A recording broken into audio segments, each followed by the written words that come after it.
All right. Welcome, everybody. Getting started again. A little bit late, but you know how I roll. I saw a lot of new things today, and then I started digging into cabinet members of Trump and their involvement with not just Epstein, but also Jean Luc Brunel and Jean Casablancas, who we're going to look at both later, because they were, Epstein's in their own right, really.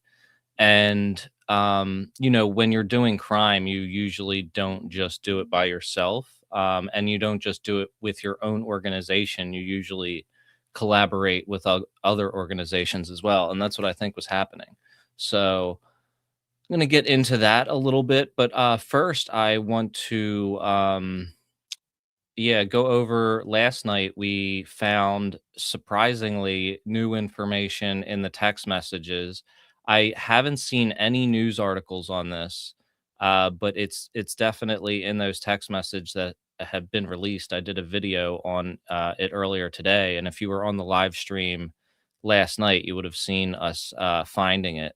And it was basically the Polish president, or the he was the Polish president. He isn't anymore, but he was texting with Epstein while he was meeting Trump. So basically, he had just met with Trump, and then he had texted, "I just met with your friend POTUS," and then the very next day, he was texting back and forth with Epstein to arrange a meeting between them two. So in the very same trip, the president of Poland had visited Trump and then visited Epstein. And this was in 2019 in June, a month before Epstein was arrested. So that was a pretty crazy find, and I'm surprised there wasn't even a Wikipedia entry for that, and there was no news articles about it. But I'm sure that that will definitely be surfacing soon. It's probably because it was over the holiday or something like that. Um, but yeah, and then there's the other thing with that limo driver that there's a bunch of controversy about. Apparently his family came forward, like the woman that he's saying was like the meth addict that has been bought multiple houses or something like that. I'm not sure if it's really them. It's hard to tell because from what I saw so far, there was just like a thread on threads. Um, but that was it. Um, so that whole situation is just super weird because of the claims the guy made about Trump turning into a reptile and all that stuff. I don't think, because of the fact that that was him saying that was at the end of a 40-minute video, I don't think that a lot of people that are sharing that have caught on to that fact yet. And I have a feeling that in a couple days, once that's going to probably be used to discredit that story. I'm pretty sure that that's going to be coming soon. I think that it is possible that this guy ran into Trump at one time, and maybe he did overhear Trump talking some wild shit in the back of his limo. And maybe he somehow connected that in his head to what had happened to his daughter. But when he started getting into the claims that he was making, it makes it very difficult for anybody to believe that. So I do have a feeling that a lot of the stuff that was released was like, it was intentional. Like, if you think about it, they know what they're releasing, and the most damning stuff is probably still being held back. And I think that they're throwing a lot of the random tips out there just to kind of muddy the waters and poison the well. So then when the serious hard hitting information comes out, like the interviews that investigators did with victims and things like that, I have a feeling it's going to be a much bigger deal. So I think we'll start getting into some of the stuff that I saw today. And basically, there were people posting stuff on Twitter. I'm going to go through them, but like fact check these posts, and we could kind of look up all of the people involved. And from there, see what is going on. And then I also have a few. a few things on those modeling agencies that Trump was involved with and the members of his cabinet that were involved. I think we should start though with the Melania thing and how there's this current member of Trump's administration who apparently was involved with introducing or delivering Melania to Trump, and apparently Epstein had a role in this as well. Um, so this says Melania didn't just meet Trump, she was delivered to him. She was brought to the United States by Paolo Zimpoli, and we'll look at him later. An Italian entrepreneur connected to the international modeling industry and a former associate of Epstein. Zampali moved to New York in the early 1990s, where he founded the modeling agency ID Models. He secured Melania's visa, brought her to the right place, and there handed her over to Trump. Many believe that the ID model agency served as a supply channel for girls to billionaires, intelligence operatives, and for blackmail operations. One way or another, Melania and Trump met, and the rest is history. And what about Zimpali? In March 2025, Trump appointed him as the United States representative for global partnerships. In his role, he reports directly to the Secretary of State Rubio. As the saying goes, debt paid in full. And this is them too right here. But it does get a little bit deeper with a couple of other posts that I saw. Um, so there are flight logs where you can see that Amanda Ungaro flew on Epstein's plane to Paris with Jean-Luc Brunel when she was 17. Paolo Zimpali, that's the guy we were just talking about, who brought Melania to the US, had a child with that woman years later.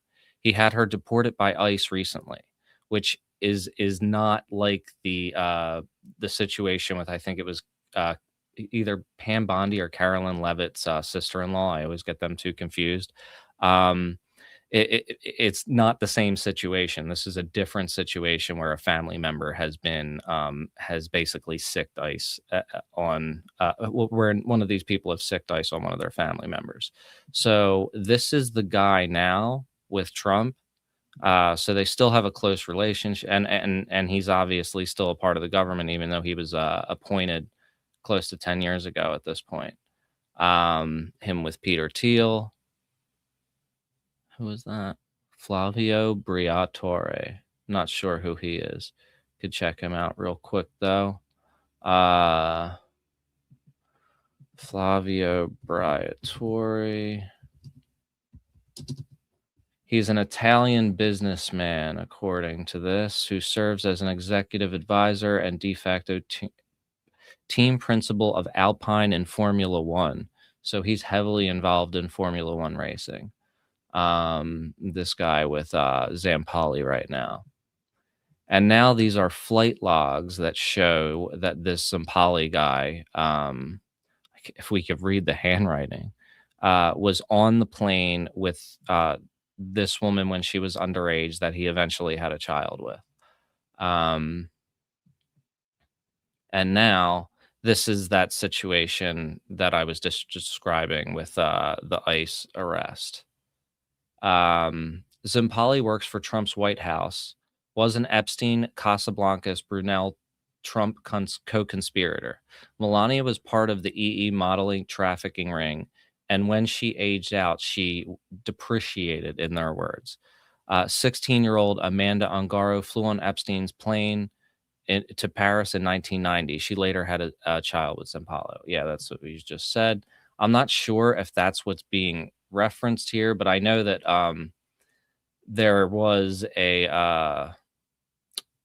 there was somebody connected to that check. I'll say I don't know what the name is, but I'm pretty sure the name's out there. I could find it for tomorrow, but it would probably take too long right now with us in the middle of this. So there's that whole thing. And then there's the recordings that apparently exist that show or where Epstein told Michael Wolff that the first time that Melania and Trump met was on his plane. considering that this guy was on Epstein's plane a lot, that is highly likely. Um, Now, I'm not sure if those two stories match up and or if they contradict each other because he would have had to be both him and Epstein would have had to been involved with that transaction, for lack of a better word. And the issue here is we really got to get those tapes from Michael Wolff. He's another one who's keeping these tapes back. Like he selectively released some of them, but his excuse thus far has been that nobody's willing to buy them from him, which I doubt. I don't know. He has released some tapes that are really crazy and do show a lot, and they are quite interesting. But he definitely has a lot more.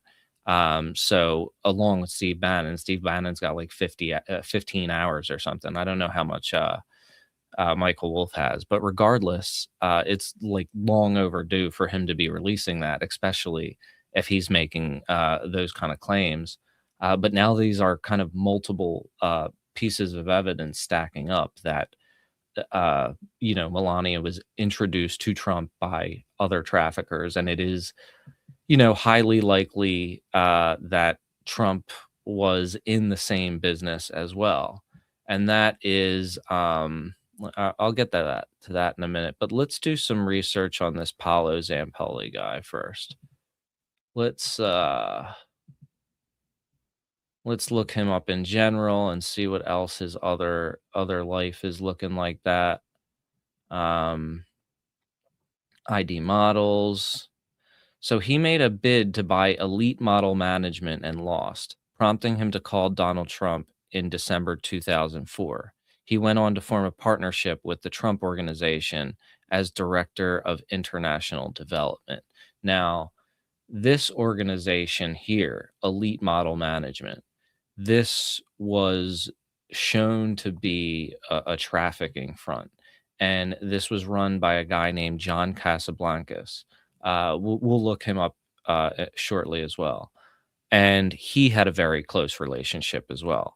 He was a judge in some of Trump's pageants and things like that, and they like co-hosted a lot of pageants and different modeling industry things. So they were definitely very close. Let's see, real estate, United Nations. He's worked with them. Um,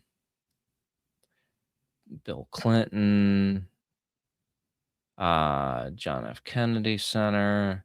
So yeah, nothing about that in here. That is surprising. Um, let's see where we can track. Let's see what else they got here. If there's anything else popping up as far as news articles go, people searching for him and Melania. Oh, it looks like there might be something here. Let's see if we got a. Oh wow, that's a little bit. I'll on the side look for a video as well. See if I could find something like that to check out. But let's see what we got here. These paywall things everywhere, man. All right. Let's see if I can see anything. One-time modeling agency. Okay, so he is on record for at least representing Melania in the modeling industry. Her former career. Then introduced her to her future husband at a party he hosted at the Kit Kat Club. Okay. So this is another article behind another paywall. You have to get like accounts for all these. But anyway, the headline here is Donald Trump Melania modeling a nah, it didn't come up. I'm just reading the damn. Well, anyway, we do have on record that he did introduce her to Trump through multiple sources, despite them being locked behind a paywall. And we have page 6 at least. They don't do a paywall, I think. It just gives us the you could see it on the preview there, though. He says Zampali still claims he introduced Trump to Melania. News Nation, here's who Donald Trump said introduced him to Melania. Let's see. Pop up. It's been a hot bit. Hunter Biden alleged that it was Jeffrey Epstein. Now, Hunter Biden was just pretty much repeating what Michael Wolff has said from the interviews he allegedly has audio of.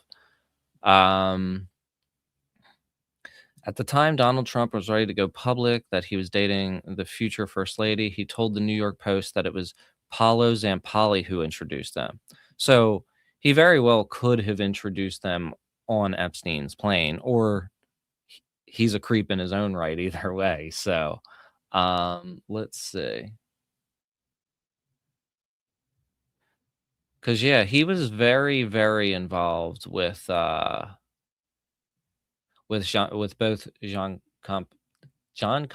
Casablancas and Jean-Luc Brunel. When I say Jean and John in the same sentence, it's quite difficult. So yeah, there is that. There are a couple of yeah, yeah, exactly. They need to Bannon, I definitely like it's obvious why he's hiding it back, but Michael Wolff, like, unless he's incriminating himself some way in those tapes, which you wouldn't think so because it was probably under different contexts. So it's really weird that he's not releasing it, and that his excuse is that nobody will buy it.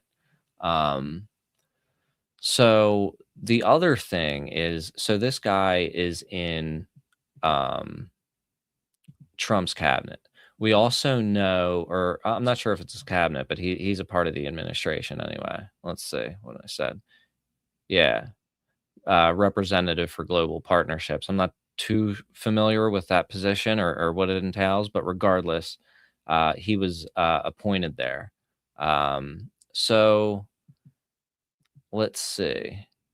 He's not the only one though. We know about Alex Acosta, and now we also got Steve Mnuchin, which I didn't even realize. Until I started looking at this about an hour ago.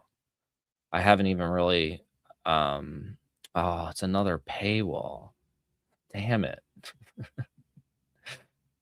All right, let's see. Let's search the Steve Mnuchin and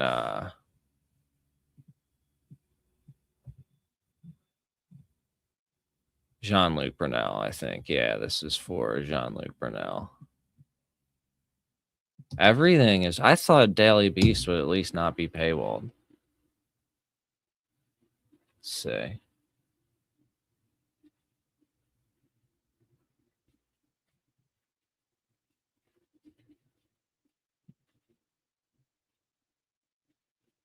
No. Business Insider, what do you say? All right, this one seems to work. They just put a lot of ads. All right. Treasury Secretary Stephen Mnuchin, he was Treasury Secretary, was listed on legal documents for a company owned by Jean-Luc Brunel, an associate of the disgraced financier Jeffrey Epstein. So there's that. Let's see.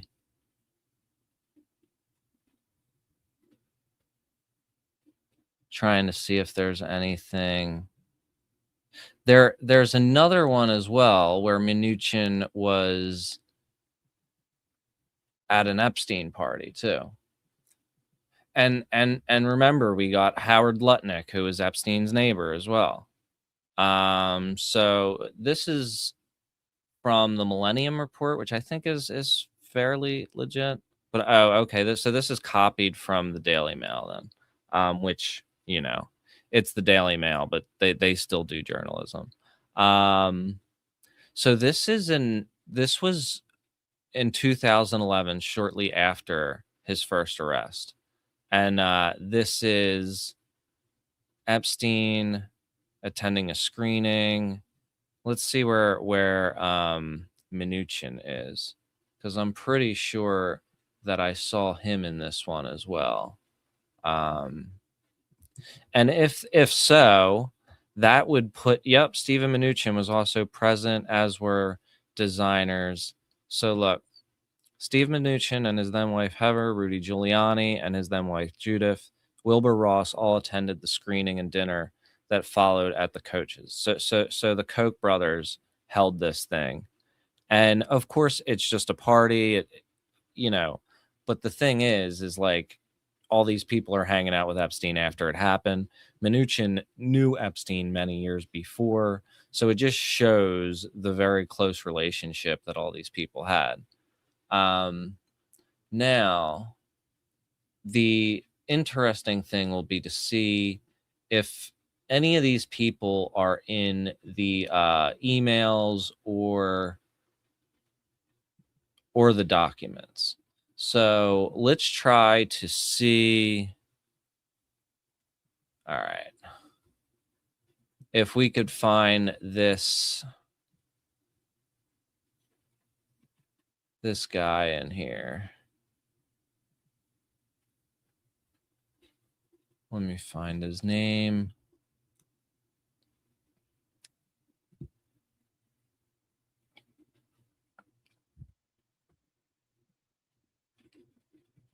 All right.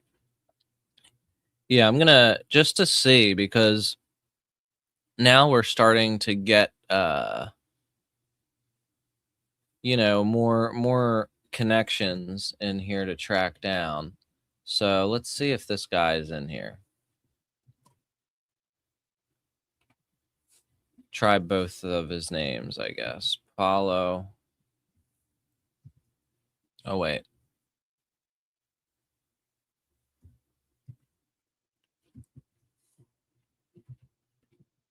Paulo. Nope.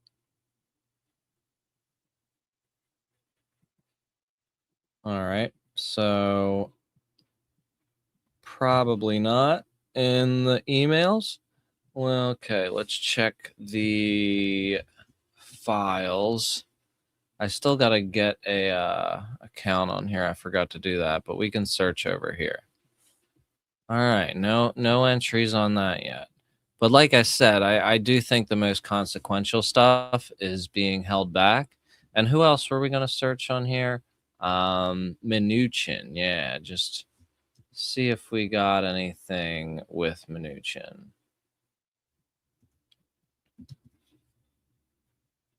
We do have Steven Mnuchin. He has 43 mentions in the files. Let's see what's up with him.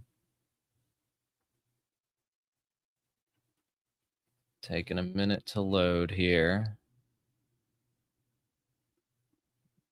I think I'm gonna pull up the emails as well. All right. Why is that?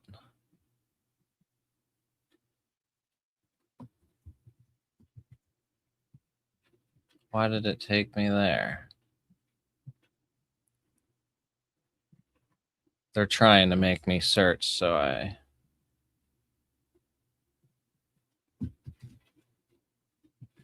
So 43 mentions. Yeah, let's just take a look there.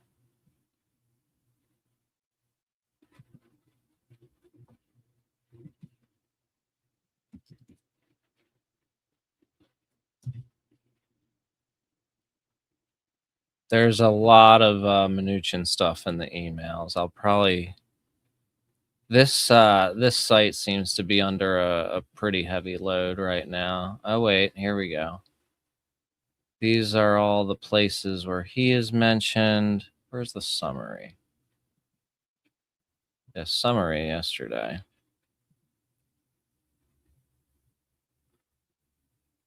Let's see. Let's just go to the emails here, because they're working a little bit better.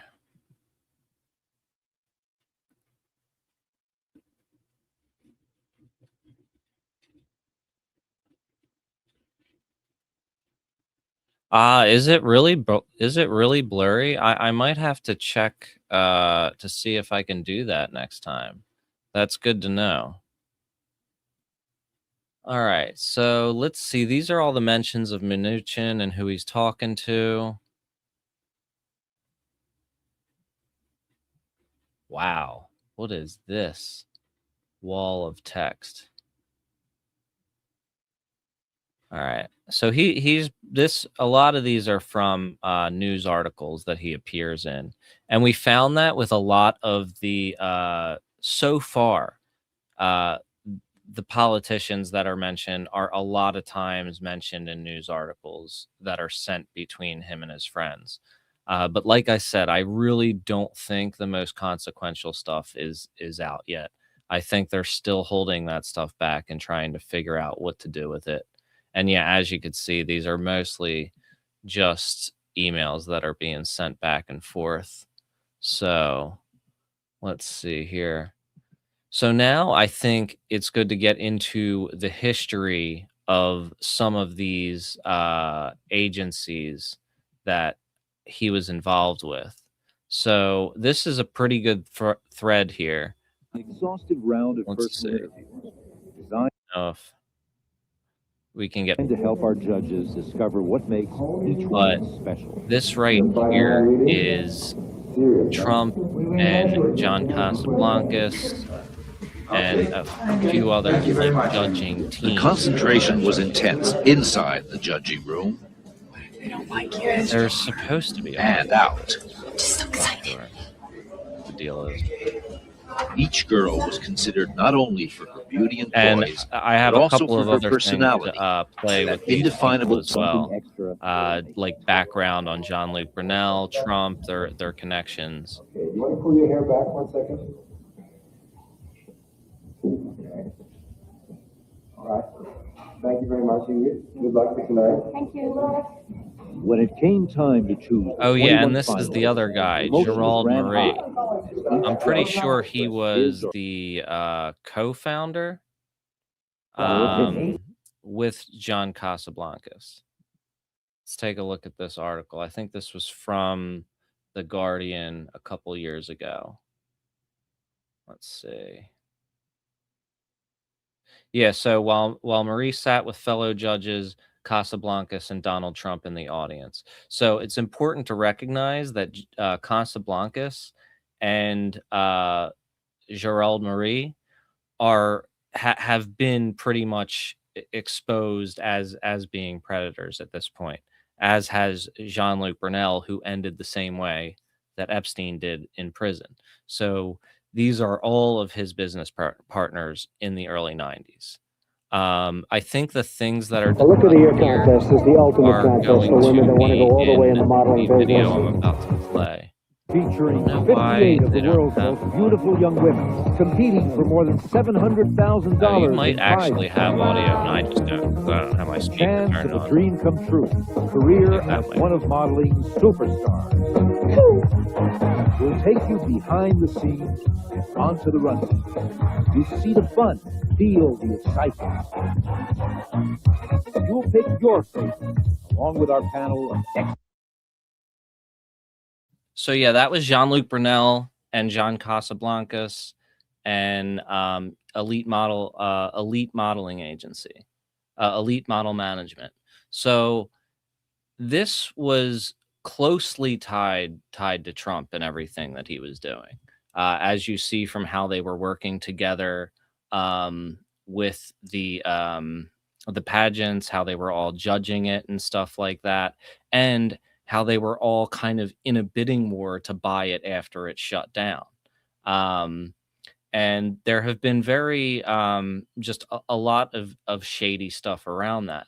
And of course there hasn't been like a smoking gun, like a taped conversation or something like that, but this would be enough circumstantial evidence to take a mobster down in a RICO case or a drug dealer down in a RICO case. Like all of these connections, all of the circumstantial evidence, there are just it's so it's so obvious. And I do think that, like I said, in those additional files that'll be out maybe sometime within the year, or maybe even it'll have to wait till another administration if they keep on messing around the way they do. But it's eventually going to come out, and it's gonna show that he was criminally involved, not just on a client level, but on you know a partner level or a participant level in the trafficking. So yeah, I think another interesting thing would be to talk about the organized crime element and Roy Cohn, who was Trump's mentor. And this guy was like a, a Jeffrey Epstein of the 70s and that time back then. He recorded a whole bunch of you know parties very similar, different conversations that incriminated people with money laundering and stealing money from uh, government agencies and accounts and things like that. And he would host parties that at the time it was very similar, like underage things going on. And he even had dirt on Hoover, and that was apparently why Hoover didn't go after the mob. Which I'll put on another video that kind of gets into some of this stuff. There's actually a couple of them that I found. Let's see what we got here.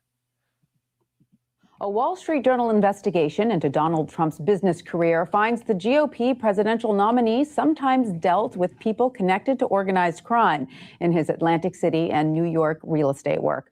Joining us now to discuss is WSJ investigative reporter Michael Rothfeld. Hi, Michael. Great to see you. Hi, Tanya. First off, if you would give us a little bit of the story behind the story. How long did this investigation take? How many reporters were involved, and who did you talk to? Well, it was primarily me and Ali Berzon, a reporter who works for us in California. We spent several months looking at documents, talking to people, kind of digging into various business associates of Donald Trump, going back to probably late 70s, early 80s, and up through the present. Wow, exhaustive. And then you found that in the early 80s, when an ambitious young Donald Trump was looking to extend his business into Atlantic City, he did have a sit-down meeting with FBI agents about it, correct? And what came out of that meeting? That's right. Well, he was looking to open a casino in Atlantic City, New Jersey. He had primarily been working with his dad developing properties in New York City, and he wanted to know what kind of risks. My dad's business has a reputation, and I don't want to jeopardize that by going into Atlantic City. So he had someone he had met in Atlantic City who was an FBI informant, a guy named Dan Sullivan, who was a Teamster, and he introduced Trump to these FBI agents. Oh, and the FBI agent said, you know what, Mr. Trump, might be better to stay out of Atlantic City, right? Yeah, they said, there's a lot of kind of shady people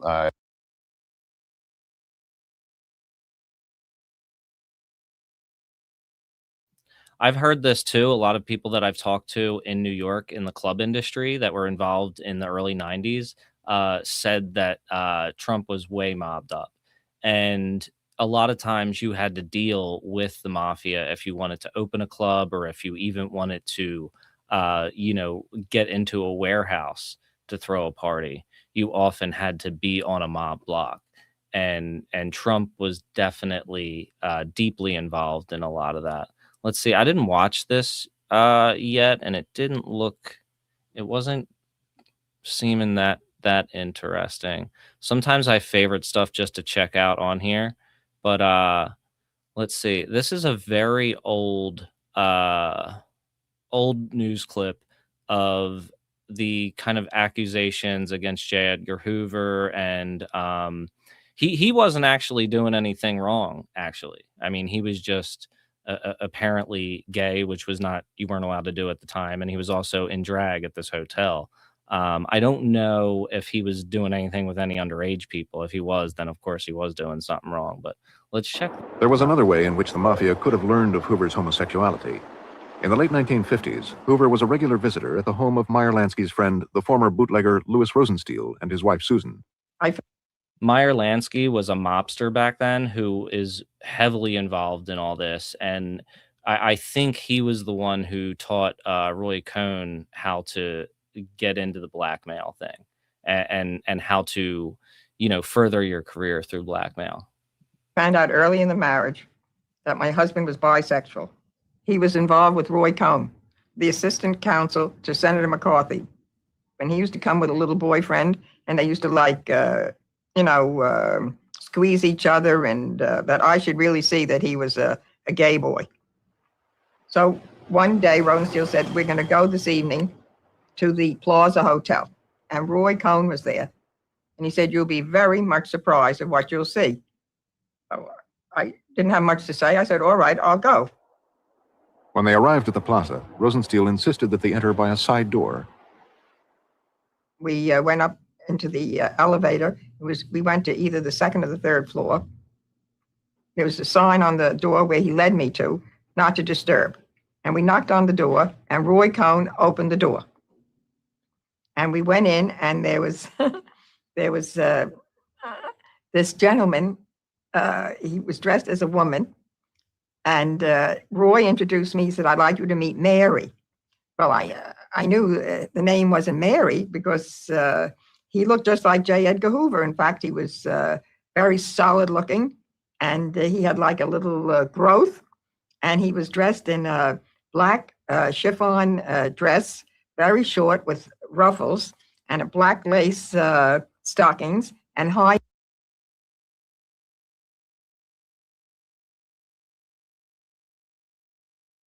I keep on muting.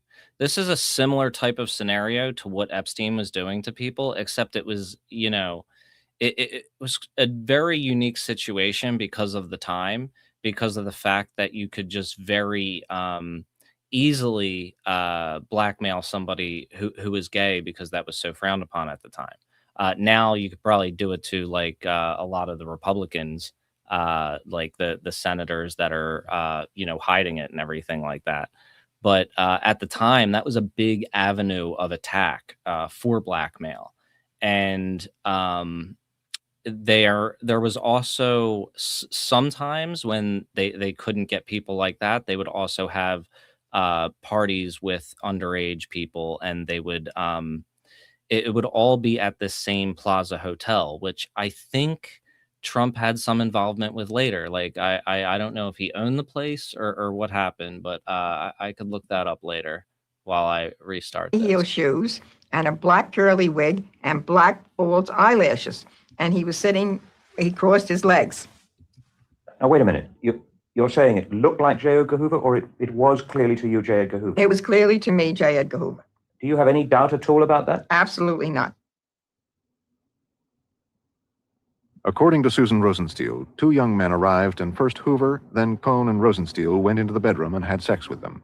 Once again, Hoover had allowed himself to be dangerously compromised. I heard Rosenstiel say that if Hoover ever brings pressure against Lansky or any of us, we'll use this as blackmail. We'll expose him. Meyer Lansky had some pretty heavy stuff on Hoover, that he was a homosexual, without any question. And he'd shove it to him if he ever had to. So it looks like the Plaza Hotel was purchased by Trump, if this is the same Plaza Hotel, which I'm assuming it is. Yeah, that is quite interesting. This was the place where Roy Cohn blackmailed everybody. And so, yeah, there was this movie that came out called The Apprentice, which was based on, Trump and his relationship with Roy Cohn.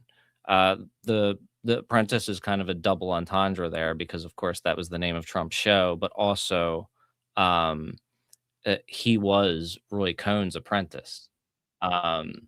So, and even to this day, Trump would definitely say that he was a massive influence. This is a clip from that movie. Of course, this is written by somebody. It wasn't authorized. And but it was based on like, interviews, real things that happened. And this scene here, um, there's a vote that's about to happen where the deck is kind of stacked against them. And Trump is worried about whether or not they're going to succeed, they're going to be able to get what they want. And this is where Roy Cohn shows him, we don't have anything to worry about because I have everybody blackmailed. What did I tell you? So now this was a time early in his life where he really benefit from blackmail, and his mentor showed him that this is how you succeed. So I would not be surprised if he didn't, in many other occasions for the rest of his life, get by, push things through, just like we saw in that scene with blackmail. And now this was introduced to him like in the 70s, 80s, I think. I don't know the exact time frame. I'm assuming it's the 70s. I'm pretty sure. Let me just double check. When did Trump meet Roy Cohn? Because I just want to make sure I'm not okay. So yeah, 1973. So it was the 70s. And yeah, so he learned about this blackmail strategy long before he met Epstein. So then he met Epstein, who's like the king blackmailer, and they are thick as thieves with their womanizing, or I guess whatever the word for that is when somebody's underage. And Epstein is now the most notorious blackmailer, almost as if he was somewhat the ascendant of Roy Cohn. And it also makes you wonder, like, what kind of blackmail Trump has on people, especially to get where he has gotten. You got to kind of be suspicious of anybody that gets to that level, for real. But yeah, like that.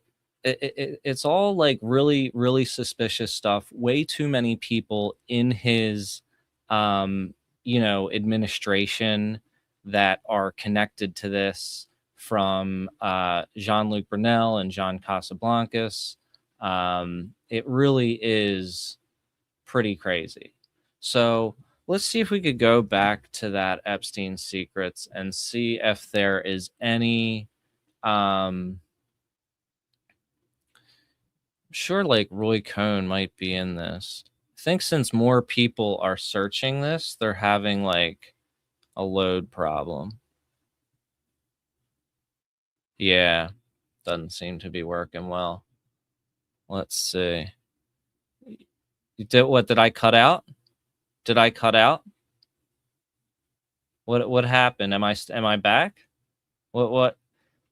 It cut out? That sucks. Oh yeah. It must have been because I was trying to pull up the screen. It might have been. It said stream violation. Oh, it was probably that movie. It was probably because I played that movie. They didn't want me playing that. That sucks. Yeah, it was already on YouTube. Yeah. Like, so that sucks. I don't know how much you missed. But I had a feeling that was going to be an issue. I wonder if they're going to like clap me and give me a strike for that. So yeah, it is. I thought because I was like just playing 1 minute of it and giving commentary that it would be fine. But yeah, what I was trying to explain after that was that they, he learned blackmail very early on in his career in 1973. Oh, okay. I won't get a strike since I'm back. That's good. So yeah, they met in 1973, and oh, cool. And then he met Epstein years later. So, and he also bought the Plaza Hotel where Roy Cohn used to blackmail everybody.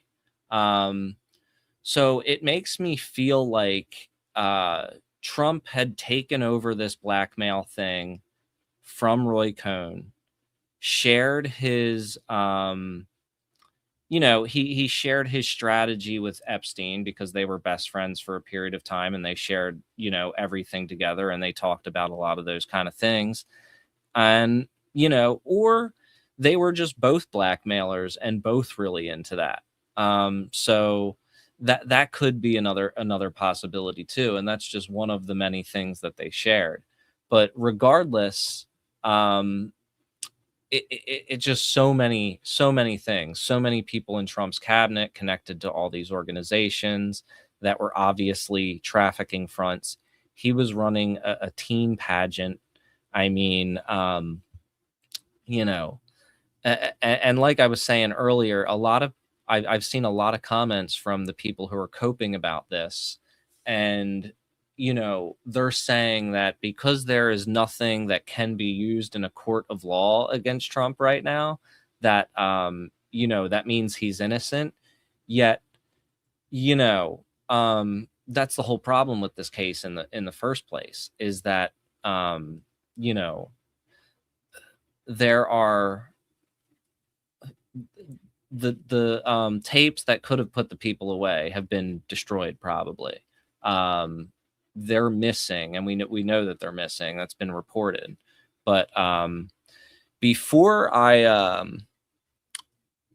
sign off, I saw a new interview. It's an audio interview, so we could listen to it, with Epstein's brother, where he is talking about how he thinks, like all the ways that he thinks that both Bill Barr and Trump were involved with the murder of his brother. So hopefully they don't give me any copyright for this, but it is an audio interview, so hopefully they won't. And this just adds to the whole mobster element of it, you know what I mean? Because yeah, that's what mobsters do. Let's see here. So this guy's Substack, or Jay Beecher, not familiar with this person, but they did do an audio interview with Mark Epstein that we could get started on now. Yeah.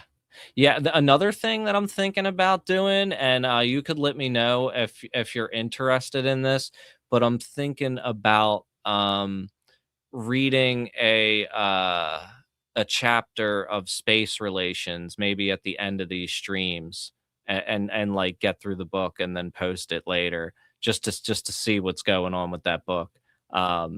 But yeah, I won't like do a whole stream on that because it is a long book. But if I throw like a chapter a night down, like at the end of the stream or something like that, that might be good. So let's listen to this interview, because this guy, he's starting to really come out swinging now. And also he did confirm that he sent that FBI tip in. Firstly, can you just run me through, in your own words, why do you think your brother was murdered?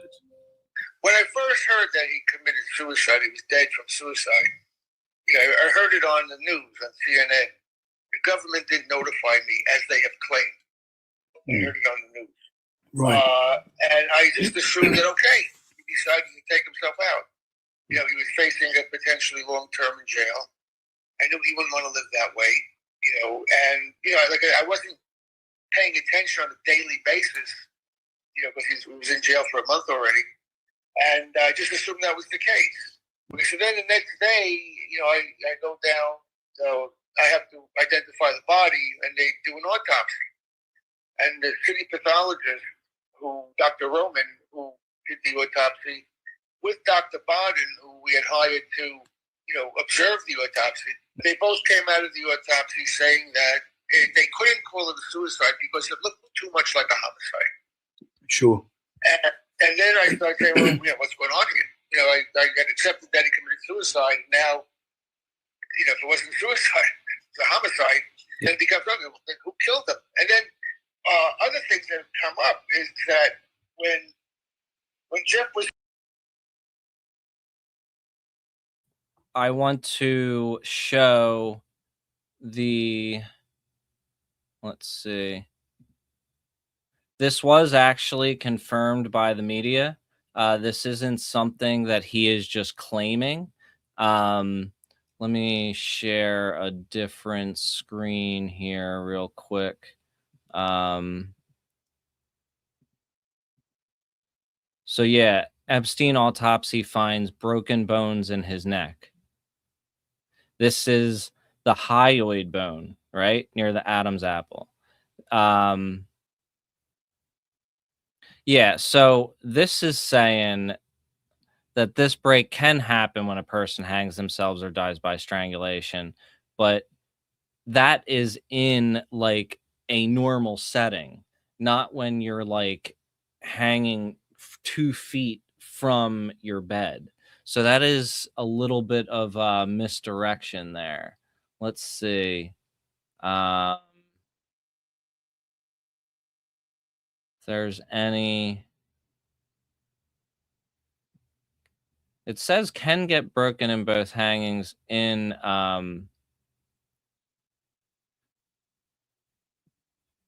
see, look, here we go. Washington Post. Experts say a broken hyoid bone happens in suicide by hanging, but is more typical in homicide by strangulation.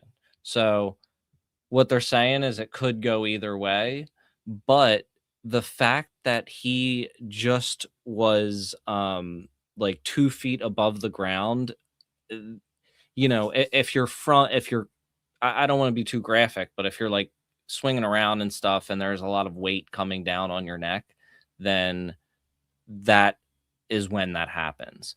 But it doesn't seem like that would be possible in the scenario that he's in, and that's what Mark Epstein is basically saying.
And at that point in time, the highest bail ever was $100 million. Yeah. So this would have been, like 50% higher than that with Jeff's money, me guaranteeing it. And he had another friend putting up some property. I don't know how much, but there was somebody else who was participating in his bail. So it would have been the highest bail ever. So it's a possibility he might have gotten bail, as unpalatable as that might have been. It's still, you still got to figure it's the United States and you're entitled to bail under certain... So this is another major kind of revelation here that he hasn't, I don't think has been put forward a whole lot in the whole, did he take himself out situation, is that he was anticipating being out on bail. So that is another angle there. Even if you're if you have thoughts of ending it, you're not you would probably want to do it in a more comfortable situation. I'm just assuming, not in prison, and where you would have the means as a rich person to probably do it in a more peaceful way, I guess you could say. But more realistically, he didn't think he was going to go down because he's never suffered any consequences throughout his life anyway, and he knew he had dirt on the people running the country. He would have been living in his house. He would have had an ankle monitor on. He would have had armed guards, that he would have paid for, make sure he didn't go anywhere. They would have cameras around his house, make sure he didn't go anywhere. All which he was gladly, willing to pay for, from what I understand. And the hearing for the bail appeal was coming up in a few days after his death. So then you get, why the hell would he kill himself before that hearing? Right? I mean, if I was in his shoes, and if I thought I was going to spend the rest of my life in jail, if I thought that, and I didn't have any children, which he didn't, and our parents are gone, and he knew he didn't have to worry about me, well, then I could understand he wanted to take himself out, But I didn't know about the hearing coming up for the bail, and I didn't know that, he had met with his attorney like the day before, and they were planning his going. He wasn't like necessarily definitely facing a lifetime in jail because they had a decent defense. Partly was that the fact that he had a non-prosecution agreement, from up to 2006 era. So I wasn't watching on a daily basis, but he had a case. Let's put it that way. So why would he take himself out? And that became the question, and then I said, since the autopsy showed that it looked more like a homicide than a suicide, and then Bill Barr, the Attorney General, came out and made that stupid fucking statement that he saw the videotape and nobody went in or out of the tier. So yeah, on that question, if I think he was pressured from outside influence to do it himself, after seeing some of the things that have come out in the files over the past week, I think that's less of a possibility because, those reports from the prison that said he was afraid to go back to his cell and that from the first alleged attempt, he woke up with marks around his neck and he didn't know why. And then he reported that he hadn't slept for days. So that leads me to believe that he was concerned for his life. And yeah, I do think a lot of these super rich narcissists really do feel like they're above the law, and that maybe he thought that the worst that was going to happen to him was something like Diddy, where he just goes away for a couple of years and then just goes back to his life. But yeah, and this party's talking about with the tape how Bill Barr said he saw the tape, and now there's a bunch of issues with the tape. This guy's definitely taking notes. And that convinced him it was a suicide. When I heard that, I said, this is a cover-up for two reasons. One, like I said, I don't see why Bill Barr had to personally watch the videotape. That didn't make sense. He's a pretty busy guy. He could have had people in his office tell him nobody went in or out. That would have sufficed. And then to think that because nobody went in or out of the suicide, well, there were 11 to 12 other prisoners on that tier. That if he was killed, he was killed by somebody on the tier. And then to think that if somebody was able to get to that door that Barr was referring to, go into the tier, kill somebody, and leave through that door completely undetected is kind of stupid. Because there's 6 levels of security, I think, before you get to that door. Each with doors and cameras and guards. So I realized this is a cover-up. And you put all this stuff together, and then a few days later, whenever Barbara Sampson, the chief medical examiner, declares it a suicide. Because on the day of the autopsy, his death certificate, where it said cause of death, it said pending further investigation. Because they couldn't call it a suicide. Yeah. And the pathologists I've spoken to said that, when you have the death certificate that says pending further investigation, it usually takes weeks before you get a determination. Okay? Yeah. So a few days later, Barbara Sampson declares it a suicide. She didn't even see the body.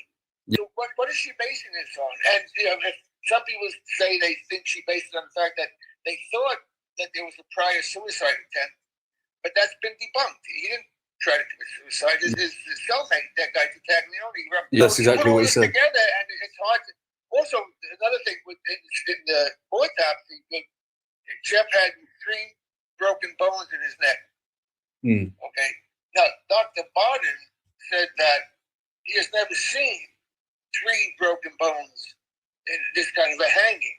Now, another pathologist who I'm dealing with sent me a report of a study of these broken, the hyoid bone and the thyroid cartilage, whatever it was.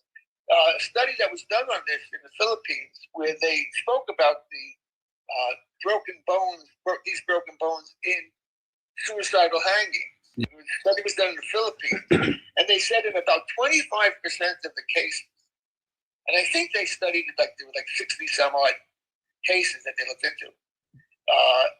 In about 25% of the cases, there was 1 or 2 broken bones. Never 3. No mention of 3 broken bones. So that is another detail on that conversation about the hyoid bone. So the reports that we saw where it was kind of like nothing to see here, they weren't really getting into specifics. They weren't really talking about the nuance of it. They were just kind of making a blanket statement of saying it doesn't happen. They weren't talking about how many of the bones were broken and things like that, which it does seem like a little bit more detail. And as far as what we know about this guy, he says that he had a fairly distant relationship with Epstein, but friendly. They kept in touch mostly through phone and email, but didn't spend a lot of time together. Of course, if I were to guess, I don't think that he would want to disclose if he was super close to him anyway. You know what I mean? So there's that. We don't know about many of his connections otherwise. He was very private until the moment that he just discussed, where he was going to bail his brother out of jail. But yeah, I do think that the fact that the 2 bones are sometimes broken, but never the 3rd in a suicide is quite an interesting detail. I forgot I'm not supposed to say that word. You mentioned something about the blood as well, mainly in his legs. The fact that, for 4 years, we were trying to find out what position his body was when he was found. Okay, we couldn't get answers to anything. They weren't answering any questions. Whenever I was able to answer a question, all I got was, they said, after a thorough investigation, we determined it was a suicide, but with no explanation of what that investigation was. For 4 years, we were trying to find out what position he was. That's important. When they tell you if you find a dead body, don't move it, because the way it's laying tells them a lot. Because when you die, after a while, your blood settles in your body. Gravity takes the blood down, so the lowest parts of your body get under the skin. The blood pools, okay, and then you get discoloration. You like a bruise, like a purpley kind of mark, and that's called lividity. So then, when the DOJ report came out last June of 2003, they described the way he was found. They said he was in a seated position with his legs extended in front of him. Okay, and you can read this report. It's in the DOJ report, somewhere around page 70 or 71 or something. And he was hanging by, something tied to either sheet or a t-shirt or whatever material tied around his neck. And from the top bunk. And supposedly they said when he was either torn or cut down, that's still uncertain. I tend to think that he was probably closer with his brother than he lets on. With the way that he is, you could tell he's very broken up about the situation. And I guess like if your family member is a criminal and they pass tragically, I guess it's an emotional kind of thing. But he really is fighting for justice. And I mean, you know, it's hard to put yourself in that position. But I really do get the feeling that he knows that, you know, it, that he was a little bit closer with his brother than he lets on. His ass, his buttocks was like an inch and a half off the. And we know from the autopsy, from the mark left in his neck, they said that they determined he was dead for at least 2 hours. Yeah. It could have been a lot longer, but it was at least 2 hours. Okay, so if he was hanging the way he described for at least 2 hours, he'd have the blood would have pooled into like the back of his legs, his buttocks, just from hanging that way. The blood would have dropped in his body, but his buttocks and his legs are clear. He does have lividity on his upper knees. He was laid down somehow. You know, if he was only dead for 2 hours and they laid him down, that lividity could have came after the fact, because the lividity sort of takes a few hours to fully set in. But more recently, in further examining autopsy photos, it looks like Jeffrey's relatively clean shaven. Yeah. Nobody sort of looked at that or mentioned that before. And you know, when you die, your beard stops growing. Mm. And in the prison, they shower and shave Monday, Wednesday, Friday afternoon. Okay, so we have to assume he shaved Friday afternoon, because if he shaved Wednesday, he'd have a very heavy stubble. So questions become, number one, if he was going to commit suicide, why did he shave? Guys don't, from what I understand from speaking with people, guys usually don't do that kind of stuff if they're going to commit suicide. Conversely, women, I was told that when women commit suicide, you know, women commit suicide a lot by overdosing. Women don't usually shoot themselves in the head kind of stuff. Right? Yeah, sure. So when they find women who've committed suicide with pills, a lot of times they have lipstick on, make themselves up. Yeah, they want to look pretty. They want to be found looking, you know, their best. Yeah. Guys don't usually do that. So why did Jeffrey shave if he was going to kill himself? Now, the fact that he was so clean shaven, and if he shaved in the afternoon, okay, well, if he was only dead for 2 hours, that means he would have died about 4 in the morning, because he was found at 6 something in the morning, right? Sure. So he would have had like a 12-hour stubble. You know, he doesn't. So it seems like he was hanging a lot longer than the 2 hours. That he died if he was hanging that way, which again is questionable because of lividity. And if he was hanging longer, makes more of a case that there's no lividity in his lower extremities as there should be. You know? Yeah. So when you put all this together, you put all these facts together, I don't think anybody in their right mind would say, "Oh yeah, this is suicide." And you mentioned the prison. You mentioned a medical gown as well, because he was put into a medical gown, wasn't he? Yeah. I have a photograph of him in the hospital after they moved his body to the hospital, where he's on a gurney wearing a hospital gown. Yeah. And also there's that picture of him being wheeled out of the prison where he's intubated, and they're like squeezing an air bubble. Well, what were they doing? He was clearly dead, and I have a feeling if he died earlier in the night, as we now suspect, okay, that rigor mortis might have been setting in already. So why were they taking a stiff body and trying to make it look like he was alive? Who dressed him in a hospital gown? He wasn't wearing a hospital gown in prison, because I think he was wearing his like orange shorts and t-shirt, and they cut it off of him. So who at some point dressed this dead body in a hospital gown? Yeah. He put his dead arms through the sleeves and sort of rolled them over to, maybe, I don't know if it was tied in the back, but it looks like it was, going behind him. So, like I said, if you take away this, quote, official determination of suicide, I think you'd be hard-pressed to call this a suicide. Did you speak to... This is like Gary Webb, it seems like an impossible kind of situation, even though his end is disputed too, with a lot of people saying that he was he was depressed leading up to the situation. But regardless, I think it was a shotgun, wasn't it? And how can that I'm always suspicious.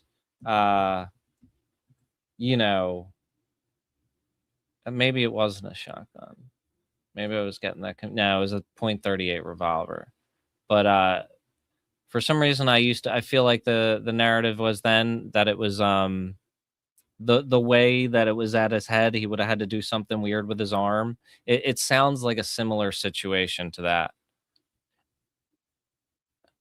Yeah, the 2 staff members. I was just looking because I remember seeing articles a while back that they came into some big financial windfall after this, that they but I'm not able to find any articles on it right now. But if anybody in the chat knows about the situation, the names of them, or what happened to them, if there was any other proof that they got paid off, that would be super interesting. Jeff, while he was in prison, did you call him or visit him? And what if you did? No. Okay. Guys, loud. Well, the records show that he was in good spirits. He was, it's all recorded that he was saying that he was actually feeling his trial, and that absolutely. And the night before he died, they said he made a phone call. The guard first of all, the guard let him make a phone call in the shower area. So first of all, why is the guard letting him make a phone call from the shower? I mean, how much did Jeffrey pay him for that? See, that's something that I mentioned in my book. It's that last phone call as well. So there's some strange things about that day. So first, he told the guard he was calling his mother, but your mother had passed away long before then, hadn't she? My mother died in 2004. He called his public knowledge. He called his girlfriend, and she said he was fine. There was no indication at all that he was going to kill himself or anything like that. She was, he was fine. So, like I said, if you take away this official determination by Barbara Sampson and that statement by Bill Barr, there's no way. Now, just so you know, there's another independent panel of pathologists reviewing the autopsy stuff now. Yeah, well, they're doing that right now. So he's got another team of pathologists, I guess, reviewing the autopsy to check for these issues. And yeah, I'm seeing the conversations about the Maxwell family. They were definitely very deep in the intelligence community, and I believe that Epstein and Maxwell were introduced by Maxwell's father. Probably tomorrow I'll get into the defense or the intelligence links. I think the reason why they allow Maxwell to live essentially is because of the fact that her family has the information too. Like, so he would have to take out her whole family at this point because they've been fighting to get her out.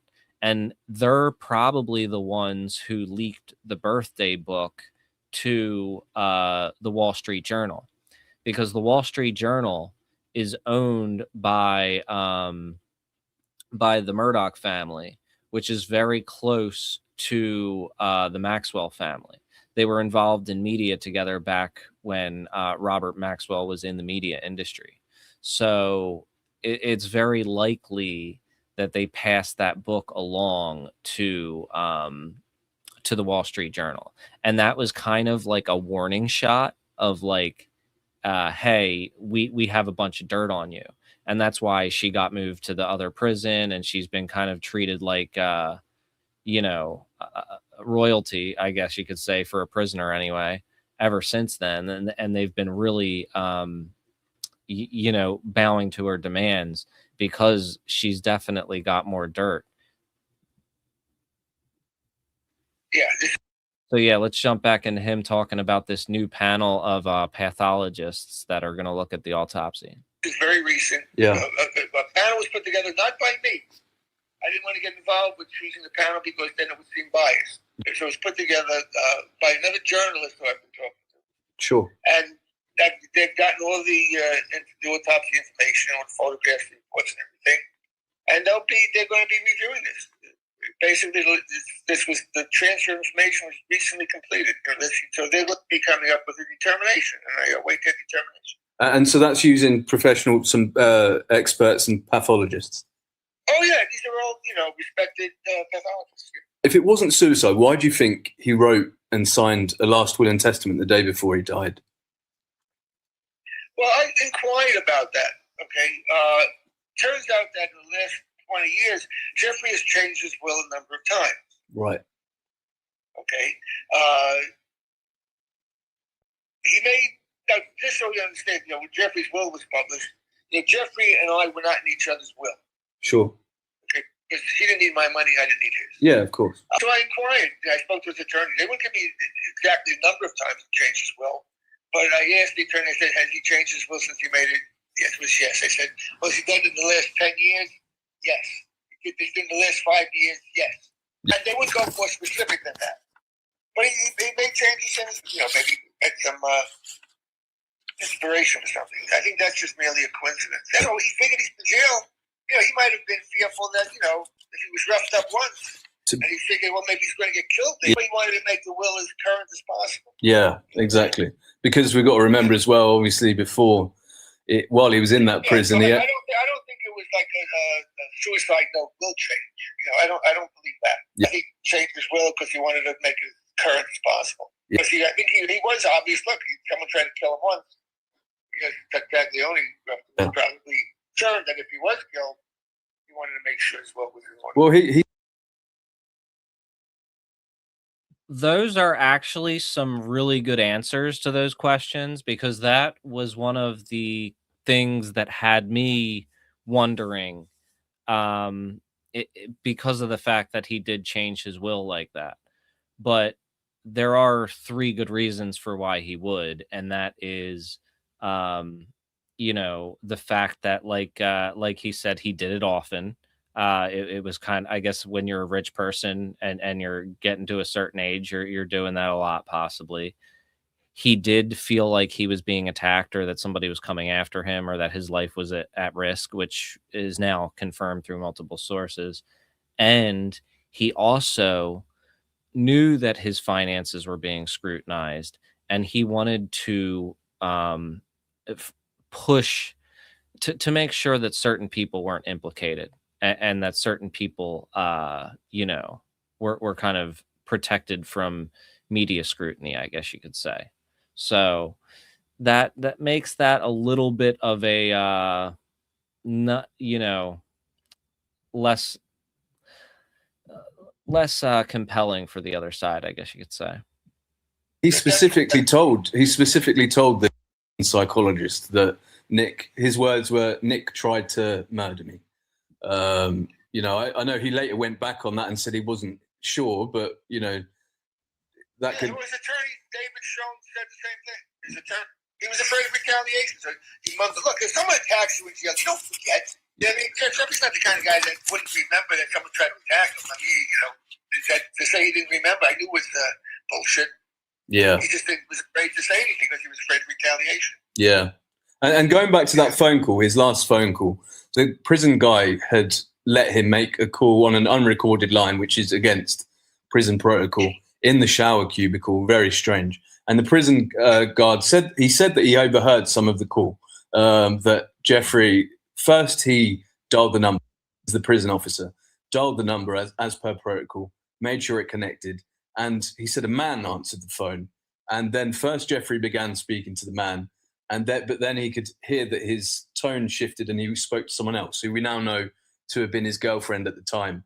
And his words sounded quite reassuring. And Jeffrey said, "Yeah, there's a lot of problems in the media. It's causing a big storm, but don't worry, we'll get through it." Along those sort of lines, quite a positive attitude. So has his girlfriend ever said to you, or said what was said on that phone call by Jeff?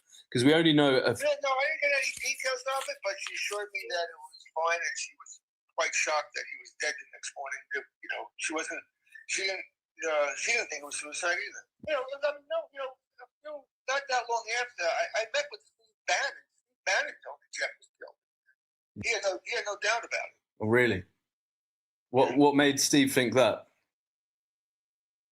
I don't know, but that's what had happened is a few months before Jeffrey died, he sent me a video link, a Dropbox video link that Bannon had forwarded. I sent to him. Jeff forwarded it to me. It was Bannon was interviewing Jeffrey. It was on videotape, and they're asking, he was asking all kinds of things. And in the videotape, Jeffrey mentioned that he stopped hanging out with Trump when he realized Trump was a crook. That's on tape. So Jeffrey sent that to me, and I emailed him back. I said, because a lot of our communication was an email. I said, what is this about?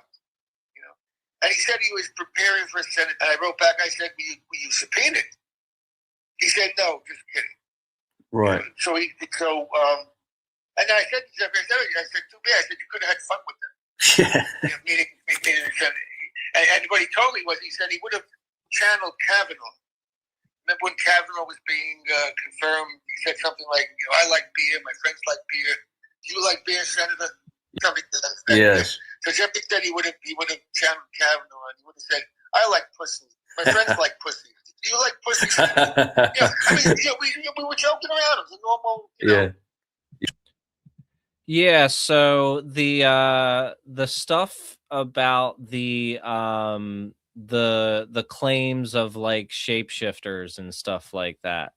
Um it's one of those things, like I find everything interesting, and I do tend, like, sometimes I believe in weird shit. I have an interest in aliens. I have since I was a kid.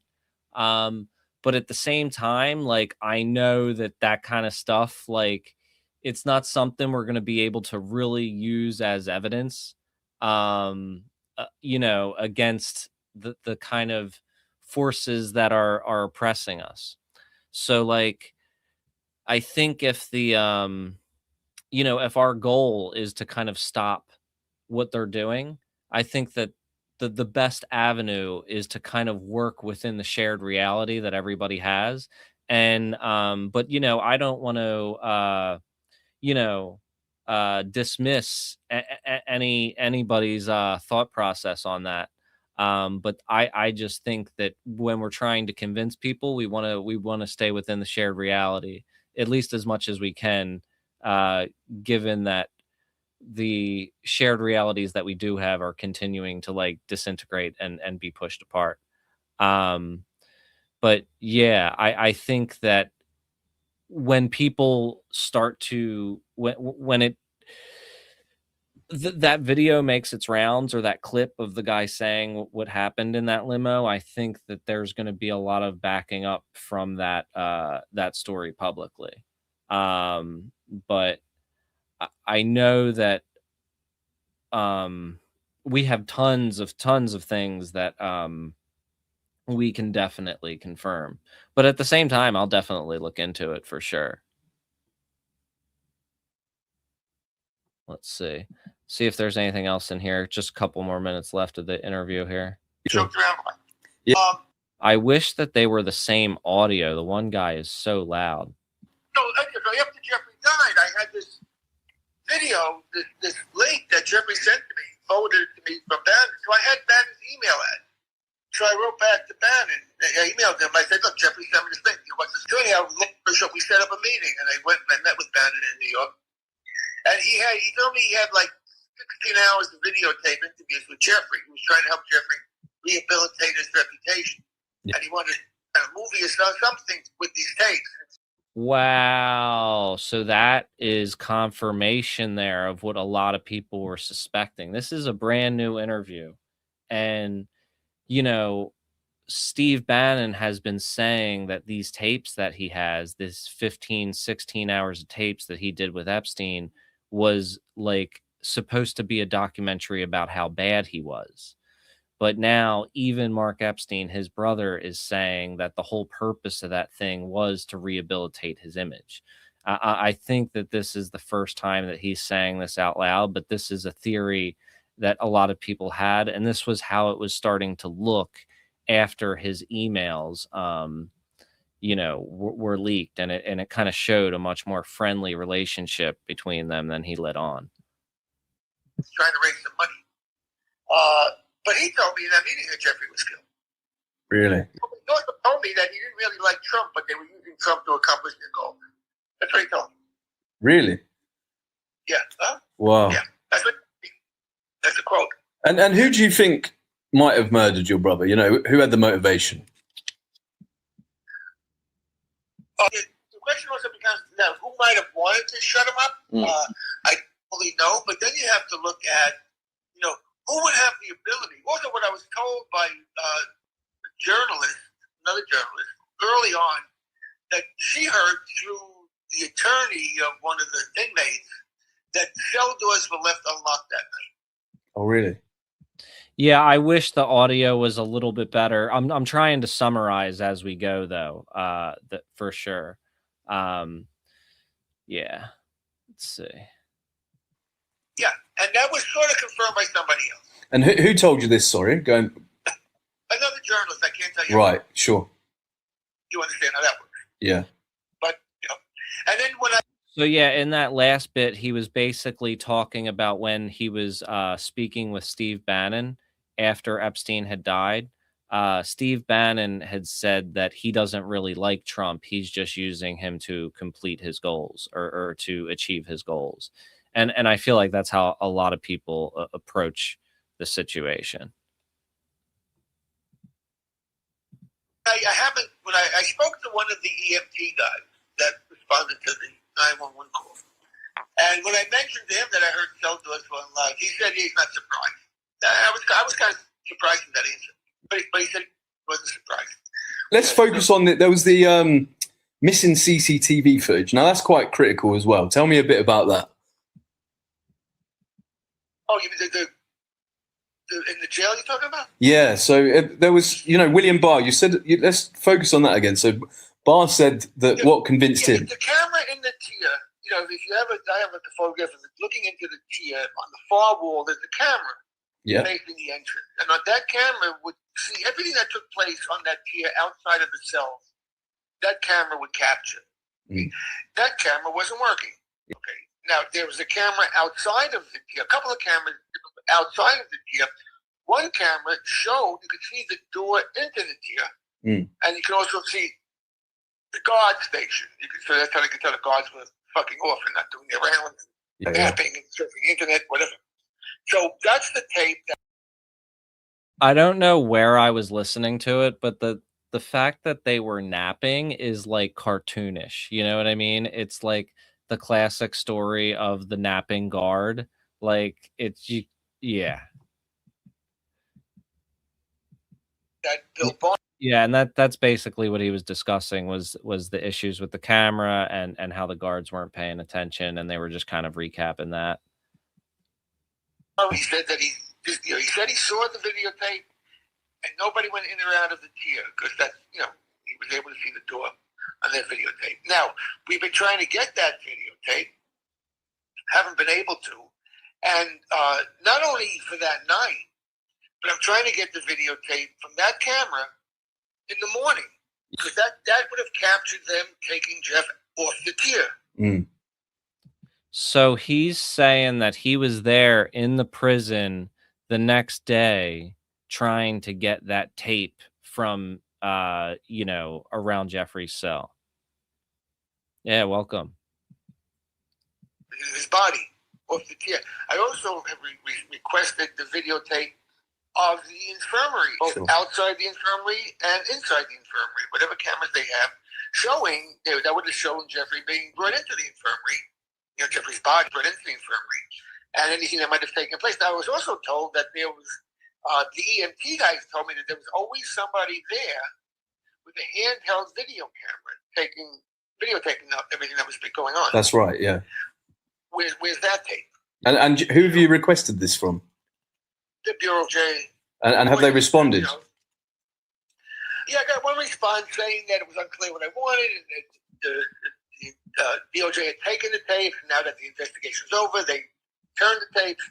It's just like, sort of like a little bit of a runaround. So I wrote back more specifically what I was looking for. I referenced to the cameras that were mentioned in the DOJ report. So these are the tapes I want from whatever these cameras are in the DOJ report that they refer to. The videos I want. Haven't gotten anything. You couldn't be any clearer than that, to be fair. Basically, yeah. I said that the tape that Bill Barr referred to, the tape that showed the door to the key. I was as specific as I possibly could be. And I wanted the videotapes from from 8 o'clock the night before the next day. I gave I wanted them unedited, unredacted, all that kind of stuff. And why have the executors of your brother's estate not put in requests like this? And why did they block a lawsuit? I know you've said before that you wanted to sue, start a lawsuit into all of this. Why have they not been cooperative? Well, as they said, that's the $64,000 question. You know, first they said, well, it's going to be a lot of work. It would cost a lot of money. I told them I would foot the entire bill. It would cost the estate a penny. You know, and they still refused. And that still does not sit right with something, you know, fishy. And what's the next step for you? So you've got pathologists, etc., looking into doing an independent review or report. Right. Let's just say two scenarios. First, if it came out, they concluded that it was a suicide, would you accept that? And if it didn't, if it turned out that it was homicide, what would you demand? What would be the next step after that? Well, I have other people involved with this and interested, that people with the sort of the public, you know, it can't be me doing it, because people say, oh, he's just, you know, that you know, I need people like you to start demanding a real independent investigation. Yeah, that's what we need. You know. Yeah. I agree. And that's what the people who you know, who work the panel together. Yeah. You know, the journalist is waiting also to hear. You know, they would love nothing more than the panel to come back and say this it was not a suicide. It couldn't have been a suicide. The way the DOJ report is saying it, at least, you know, that kind of stuff. And if you could also other things is that, you know, like I said, if Jeff was killed, he was killed by somebody already on the tier. Yeah, there were like 11 or 12. I don't know the exact number. It was 11 or 12 other prisoners on the tier that night. From what I understand, they have not all been questioned. Only a few of them were questioned. Jeff was killed. One of them was the killer. The report into his death, it does mention that they spoke to some of the inmates on that block, on that cell. Oh, another thing about one of the inmates said, you know, or they said that Jeffrey's cell door could be seen from like 3 other cells.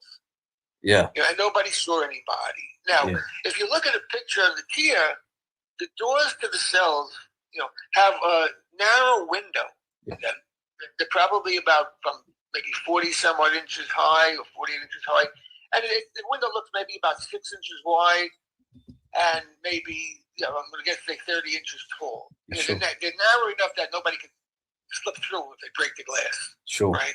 So, you know, I mean, how much could you see out of that window if you're laying in your bunk in the middle of the night? Sure. You know, to see maybe the cell right across from Jeffrey, you know, if you stood back from that window, you could probably see Jeff's cell door. Yeah. But to see the cell door next to his, you know, down the hall on either side, if you know, if your cell door not directly opposite, you have to be standing right by that door with your head basically at the door, looking at an angle. And also, yeah, so he's basically pointing out how like low visibility there is into those cells.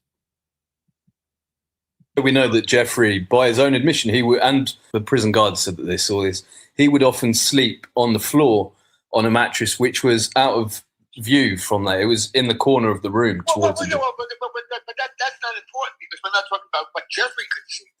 We're talking about what people could see looking at Jeffrey's cell. Yeah. Jeffrey could have been dancing naked in the middle of his room. Doesn't matter. Yeah. You know, it's just about how many people could see that, and to see it from 3 different cells. I think you have to be standing right next to that window, looking sideways. You know, and who was doing that in the middle of the night? So if somebody was on here, all they got to do is crouch down below window level, and they're not going to be seen, because the other prisoners are, you know, assuming laying in there. Even if they were in the top bunk, you can't see anything. You know? And then also I was told that after the death, a lot of prisoners were transferred off of that. Okay, so we're trying to find out who were the prisoners on the pier that night. And that was an important question. We can't get answers to this. Who were the prisoners, and when did they get there? Right now, we know Casablancas was there for a long time. Yeah. Okay, so he couldn't have been planted in there to kill Jeffrey. Okay, but assuming he was killed, somebody was put in there to kill him. So who was transferred into that ward the week before Jeffrey's, and who was transferred off of that ward after? And where are they now? So some guy. So he's talking about Nicholas Tartaglione. He was a former cop, former NYPD cop, who is guilty of ending the lives of at least 4 people that we know of. And those 4 people were while he was off duty. I'm not sure if he had a count while he was on duty, too. They usually don't count them. But this guy is probably one of the most likely suspects. And that's who his brother just named. Let's see. I'll do a quick look at Tartaglione here. So this guy definitely could have done it for sure. And he was absolutely crazy. So yeah, and he was with Epstein in the cell when he was having those issues, when he was afraid for his life, and when he woke up with the marks around his neck. So let's go back to here.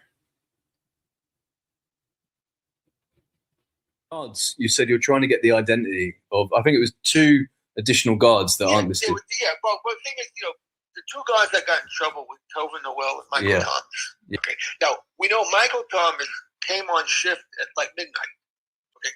The team was locked up at 10 o'clock at night, roughly, 10 something, right? So Michael Thomas wasn't there when the team was locked up. Tova Noel was there.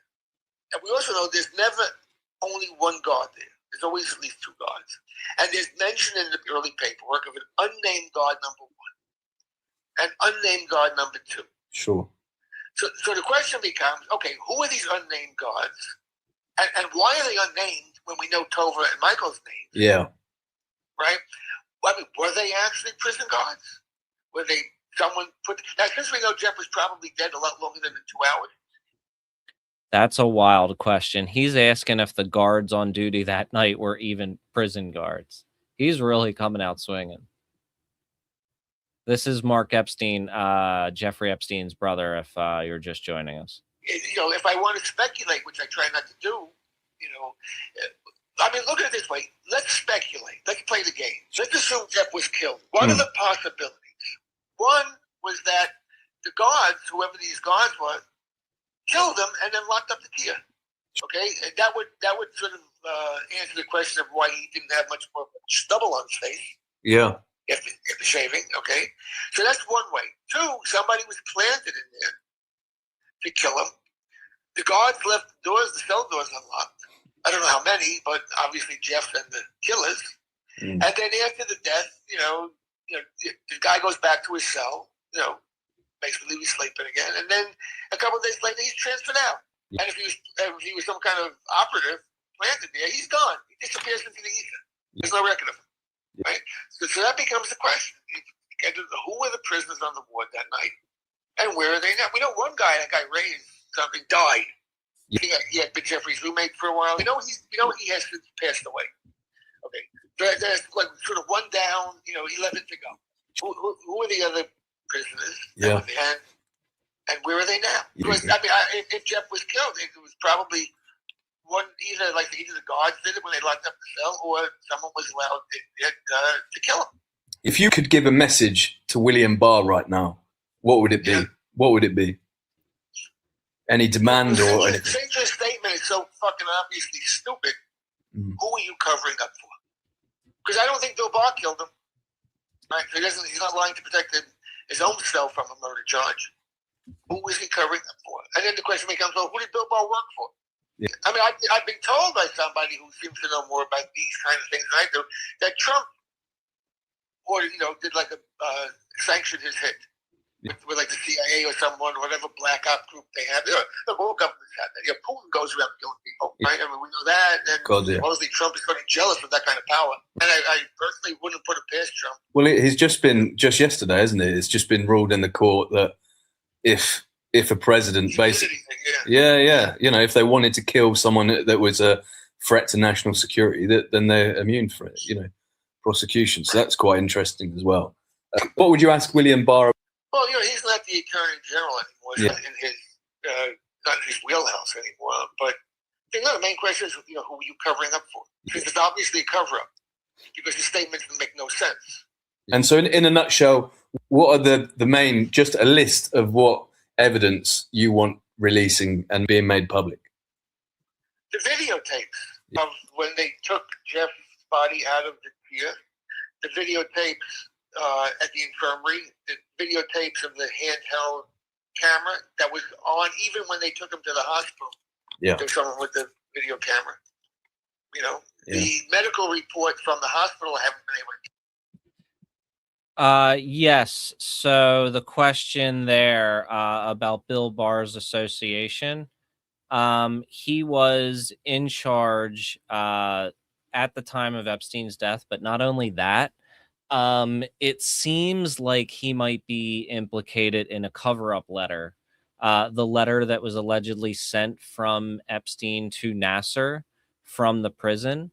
I put out a video earlier this morning from the stream last night where we looked at the handwriting samples, and it looked very much to resemble Bill Barr's unusual handwriting. And not only that, but it also it was sent from the post area code where Bill Barr was staying, not where Epstein was staying. And there's a few other implications there. And I'm not sure what else Mark Epstein knows, but this is just what we've learned in the past week. Yeah. You know, I got the medical examiner's autopsy report, but I haven't got this medical report from the hospital. Yeah. Different. The PCR report, which is the pre-hospital care report that was filled out by the hospital team that was there. You know, the copy of the 911 call, which I was told doesn't exist anymore because they only keep it for 2 years. That would have been interesting to find out, you know, what was said on the 911 call when they found his body. Right, that's why we put together this, you know, forensic pathologist panel. Of course, you know, 6 people, you know, noted, respected people in the field come out and say that this is, you know, this is not a suicide, you know, as depicted or as declared. Well, that should get some attention. So yeah, there it is. That's the new interview with Mark Epstein. I'm sure that he is not done. It seems like you know, he is quite active with this now, despite being very private before you know, Epstein's death. So yeah, pretty interesting leads we followed tonight. If you just joined at the end, you could roll back to the beginning for our discussion on blackmail with Roy Cohn and Trump's modeling agencies and how he met Melania and the sketchy people who are in his administration or in his previous administration that were connected to all of these traffickers. So yeah, there is that. And yeah, I talked about a couple of other things too, but the Roy Cohn blackmail connection to Jeffrey Epstein, the best source for that, and I've said this a couple times on stream, is Whitney Webb's books, One Nation Under Blackmail, Volume 1 and Volume 2. You know, she has really done a lot of the original research on this that a lot of other people pull from. So yeah, there's another good one, a good path to go down. And I think in the future days, we'll cover Epstein's intelligence connections. We'll search that airline company, South something. Can't remember exactly, but yeah, we'll check out that in the future days as well. There's a lot of different threads to check out, even without new documents, and even with you know, even with the documents that have come out so far, I'm sure that there's still a lot more to look through. But yeah, South Cargo Air, yeah, something like that. And there were a couple of other like airlines that have been used by you know, government agencies and probably independent people as well. But I want to kind of explore both of those avenues because, you know, there were airlines that were trafficking drugs and stuff for the CIA in the 80s, and the ones involved with Iran-Contra were even connected to Epstein as well. So I think those are definitely some good paths to go down. I appreciate everybody joining me on a Saturday night. I think it's definitely fitting that I am doing the after hours thing since I built my platform on raves almost 20 years ago now. But yeah, it's been great chilling with y'all, despite the unfortunate topics that we're going through. Hopefully, you know, soon we can move on to lighter things, but you know, there's a lot of this stuff to go through for now. And yeah, but I think that is wraps up for tonight. Thanks for joining me, and I will be back tomorrow. And yeah, definitely check out that video if you haven't, if you weren't around last night. The most recent one on my page talks about how the president of Poland met with Trump and then Epstein the day later in 2019, a month before Epstein uh, was arrested. I'm surprised I haven't seen this on the news anywhere, but it definitely should be. So I think I'm going to throw a Substack article out there or something like that, and try to share it around, just so sometimes text gets a little bit more traction than video for stuff like that. So yeah, thanks for joining me, and I will catch you tomorrow at 10 or 10:15 or something like that. Peace.